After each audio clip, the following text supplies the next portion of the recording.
Kongregasi Misi itu salah satu tarekat religius di Gereja Katolik yang didirikan Santo Vincentius Apaulo. Itu khususnya kami melayani orang-orang miskin dan juga pembinaan calon imam dan juga pembinaan awam. Bagi saya, Kongregasi Misi itu kan dikenalkan atau dihidupi dan diwariskan oleh Santo Vincentius untuk menghayati Injil itu sendiri. Kongregasi Misi adalah hidup dan panggilan. Hidup dan panggilannya adalah melakukan karya keselamatan Tuhan. Kongregasi Misi itu adalah kongregasi yang memang punya keprihatinan dan kepedulian terhadap orang-orang miskin. Waktu saya masih SD, kelas 3 SD, saya dulu sebenarnya tidak tahu apa itu Imam Vincentian, Imam CM itu. Karena saya kan dulu orang Protestan kan. Bapak saya dulu ke pengurus gereja Protestan.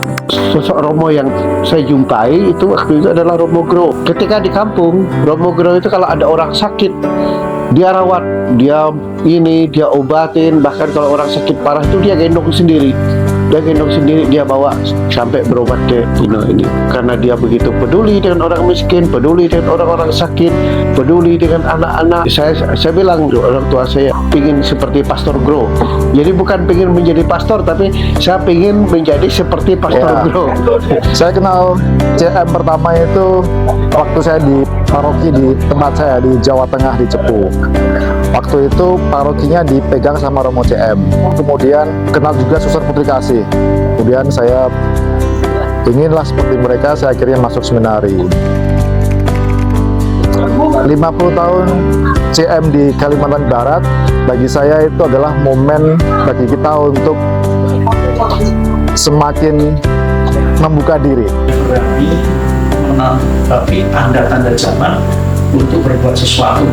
Dengan segala perubahan, dengan segala tantangan yang ada, dan itu kita perlu keluar dari zona nyaman. Apalagi anak-anak muda ya, anak muda suka tantangan, suka hal-hal yang baru, suka eksplorasi hal baru, dan itu perlu diarahkan berjejaring, bangun relasi, koneksivitas itu dimunculkan lagi sehingga tidak hanya momen ini saja, tapi sampai ke depannya kita terus berjejaring, terus memiliki visi yang sama untuk melayani orang-orang yang membutuhkan, sehingga gereja itu pun juga akhirnya bisa dirasakan tidak hanya secara internal gereja, tapi juga masyarakat, pengaruhnya dan juga cahayanya semakin bersinar dan juga semakin terang menyinari semua orang. Semoga melalui karya-karya ini Kongregasi Misi itu tidak hanya dikenal di kalangan umat Katolik saja, tapi juga karya kemanusiaannya itu dikenal masyarakat luas. Mari kita semua buka jaringan.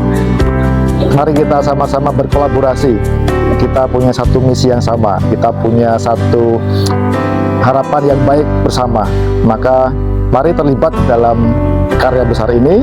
Mari kita saling membantu, saling mendoakan, dan juga semoga karya Allah semakin dirasakan dan juga berbuah dalam hidup kita sehari-hari. God bless.